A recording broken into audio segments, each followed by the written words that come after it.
Bonjour ou bonsoir, selon l'heure à laquelle vous nous regardez. Je suis votre chroniqueur audio et animateur de podcast pour l'ODJ Média. Aujourd'hui, je vais vous lire fidèlement une chronique percutante de Hafid Fassifiri, qui lève le voile sur un sujet tragique et brûlant, la gestion controversée de l'aide humanitaire dans la bande de Gaza. Restez bien jusqu'à la fin de cette lecture, chaque mot compte. Dans une tribune commune publiée, mardi 1er juillet, plus de 200 ONG ont appelé à mettre fin au système de distribution d'aide à Gaza, soutenu par Israël et les États-Unis, dénonçant la mort de centaines de Palestiniens cherchant à se procurer de la nourriture. Elles affirment qu'il a causé la mort de 500 personnes et fait près de 4000 blessés parmi les personnes venues se procurer de la nourriture, en à peine 4 semaines. Elles y réclament également un retour au mécanisme qui prévalait jusqu'en mars, quand la distribution de l'aide était coordonnée par diverses ONG et agences de l'ONU dans le territoire palestinien affamé, assiégé et dévasté par plus de 20 mois de guerre. 4 sites pour 2 millions de personnes. L'auteur souligne ensuite les dérives de cette nouvelle gestion, qu'il juge tout sauf humanitaire. Pour les signataires, le système de distribution mis en place n'a d'humanitaire que le nom. Celui-ci est géré depuis fin mai par la Fondation humanitaire de Gaza, GHF, une entreprise privée au financement opaque, créée en février 2025 et soutenue par l'administration Trump et le gouvernement Netanyahou. L'organisation, qui affirme depuis avoir distribué 7 millions de repas, fait néanmoins l'objet de lourdes critiques. Avant le blocus total, imposé de début mars au 20 mai 2025, environ 400 points de distribution d'aide humanitaire étaient accessibles dans la bande de Gaza, gérée principalement par l'ONU, notamment l'UNRWA, qui bien qu'interdite depuis octobre 2024 en Israël et dans les territoires occupés, avait continué à y opérer, ainsi que diverses ONG. Mais depuis la levée partielle du blocus et l'arrivée de la GHF, il n'en existe plus que 4 pour les 2 millions de personnes de l'enclave palestinienne, 3 dans le sud, 1 dans le centre de la bande de Gaza et plus aucun dans le nord, partie pourtant la plus durement touchée par les bombardements israéliens. On pourrait considérer qu'il s'agit d'une blague si la situation n'était pas si tragique, dénonce Ettore Abalgojaskoa. Le coordinateur des urgences pour Médecins sans frontières, MSF, à Gaza fustige les conditions déplorables de ces distributions, dégradantes, dont il affirme qu'elles visent avant tout à humilier les Palestiniens qui cherchent désespérément à se nourrir. Le système de distribution d'aide accusé de provoquer des massacres à la chaîne et n'a d'humanitaire que le nom. Hafid Fassifiri insiste ensuite sur l'aspect profondément inhumain des scènes de distribution.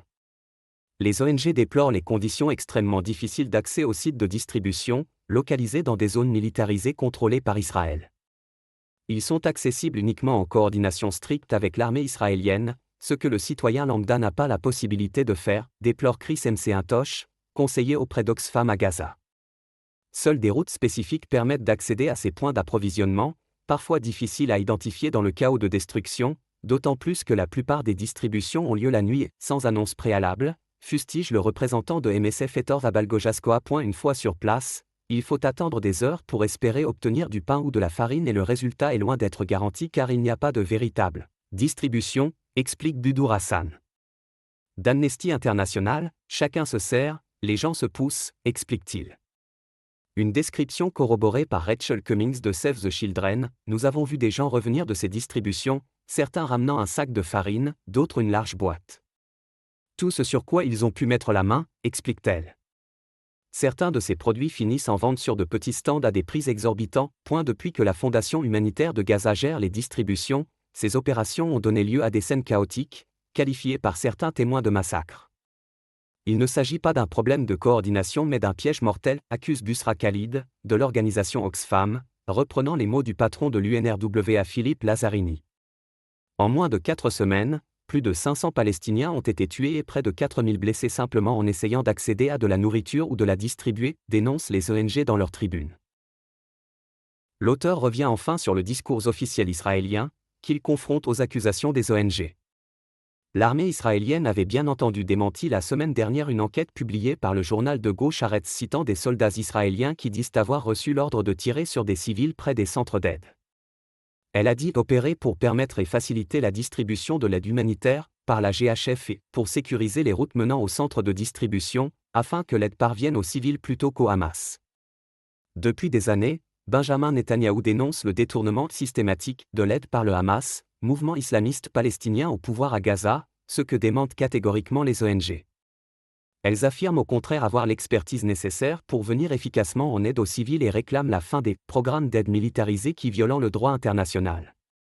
Aujourd'hui, les Palestiniens de Gaza sont confrontés à un choix impossible, mourir de faim ou risquer d'être abattus alors qu'ils tentent désespérément d'obtenir de la nourriture pour nourrir leur famille, fustigent-elles dans leur tribune.